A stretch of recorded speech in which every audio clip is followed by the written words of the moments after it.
If you love Valentine's Day but hate buying new decor, this video is for you. Watch as I refurbish and repurpose things from around the house for this 100% free Valentine theme party decor. First things first, just go through your home and pull items that you can use for Valentine's decor. Fabric, ribbons, that kind of stuff. But also think about dishes, stemware, and decor items you already own. Alright, let's get right to it. This first project, I'm using Christmas ornaments, the pretty little round bulbs. I didn't want to spray paint them, but I wanted to use them because I like the shape of them. So I'm rolling them in tissue, twisting the ends, and then tying them off with pretty ribbon. So you can do a lot of things with these once you've got them ready. Alright, I've wrapped a few of those bulbs and placed them in a glass bowl, and they look cute, but I'm also going to do something else with them. We'll do that in a moment.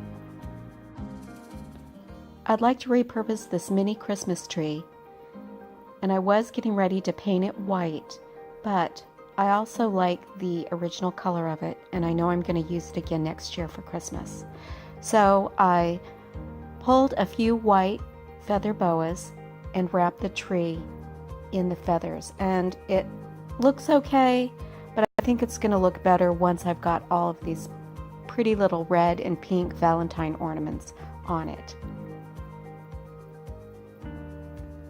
Now I want a nice base for the tree, and I grabbed a garden pot from the backyard, and I'm wrapping it with this neck warmer, and it serves as the perfect cozy for that pot.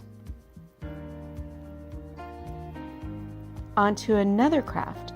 I want to make a very large heart-shaped table runner. So I need at least one template, one very large heart. And so I tore off some wrapping paper, folded it, and I am cutting the shape of a heart. I'm crumpling the paper because it rolls up on me. And so now that I smooth it out, this will be used as the template. And I like the shape and size of it, so this will work.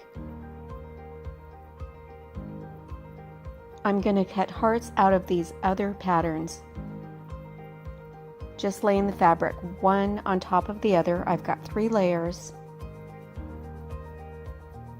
and I'm going to cut the heart out with my power scissors. You cannot be a power crafter without your power tools.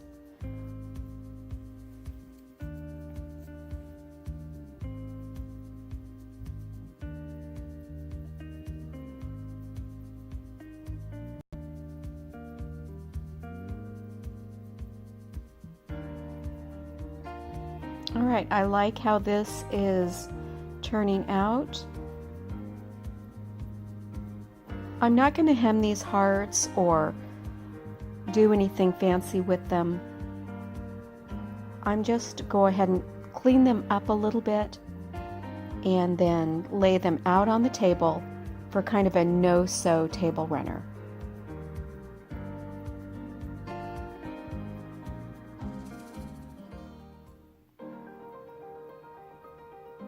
Alright, next project.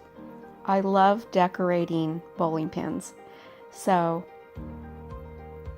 I've got 3 of them right here, and I want to prime them and prep them with just white paint. And I'm using a very thick, heavy house paint, and it covers everything. It's covering all the marks. It fills in the divots.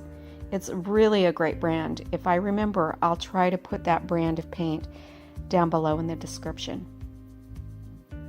But just get all of your bowling pins prepped if you're going to be doing this craft project. And just as a reminder, you can get free bowling pins from your bowling alley. So just a tip, if you like the finished product, you might want to start decorating bowling pins because they look really cute. Alright, so while they're drying, let's go on to the next paint project. I have this lantern that I keep repurposing for every new holiday, and this past Christmas I wanted that pretty aqua blue cottage decor out front in the entranceway. But I think I can use this lantern again for Valentine's Day. So I'm going to go ahead and get it ready. I'm just coating it with that white house paint.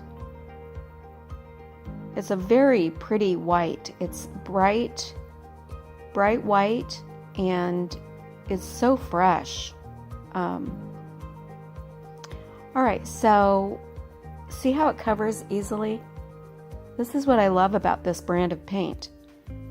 And you'll see right there on the lantern where it has rusted a bit, but this paint will easily cover that up. You'll not even notice that there's rust on the lantern.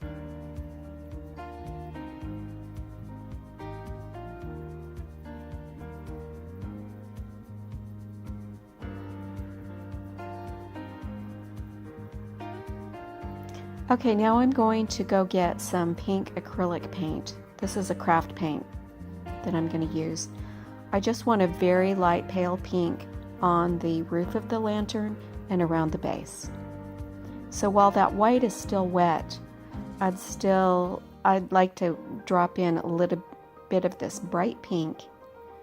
And because the white paint is still wet, it's going to allow me to blend it so that I get this pale pink that I want. Seems like this Valentine's Day, my tablescape is going to be probably leaning more towards pinks than red. I like the marble effect. You don't have to really mix it up and make it all one color. Just be very loose and casual and free. I think it looks better that way.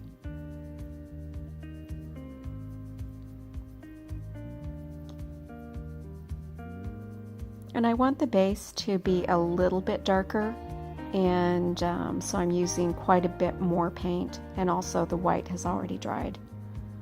I really like how that looks. And I've got some garden pots that I haven't used yet in the backyard for gardening, so I'm going to go ahead and just put a little ombre effect on them. Very cute.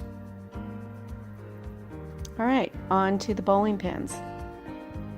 They've dried, and I have 3 right now to decorate for my Valentine's Day tablescape. I am using markers, and I'll put all the brands down in the description. But these markers are pretty cool. I like the look, and now on this next bowling pin, just rickrack.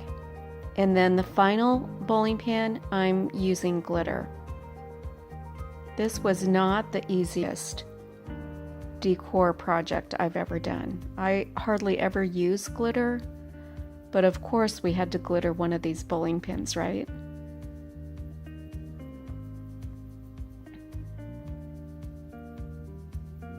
I mean, I imagine there's a better way to do this. I could have probably taped it off with craft tape, but I just used a paintbrush and put on some clear acrylic.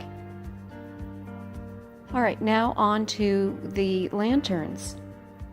I am going to want to pull all of this stuff off easily, so this is just temporary decor.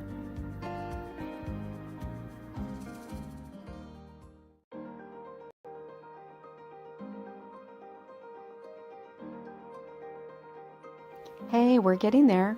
So check out the table runner. I really love it.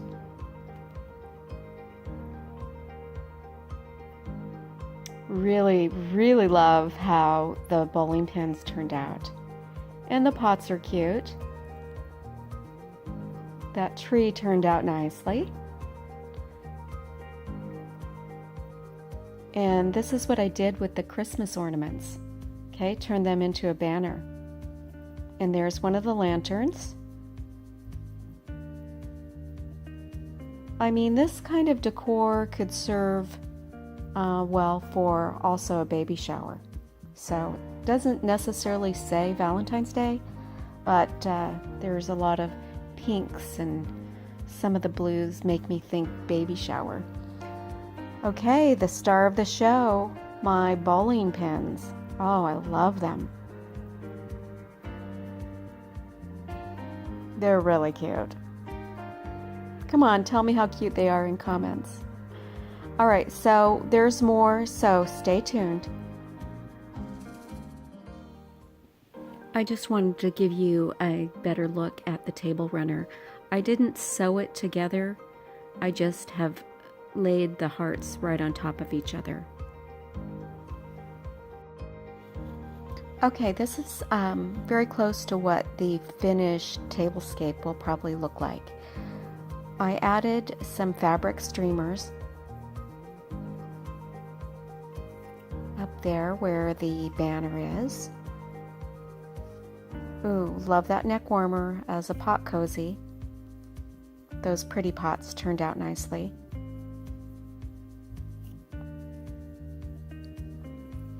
The one thing to remember about this tablescape, remember we started this project, or at least I started this project by saying, hey, you don't have to go out and buy all kinds of new stuff, right? So again, this is all stuff that I already own. I repurposed or repainted everything that you see on this table. And the other thing I'd like to mention is just get creative and start thinking about stuff that you can repurpose. Think about all the dishes that you own that might be cute on the table.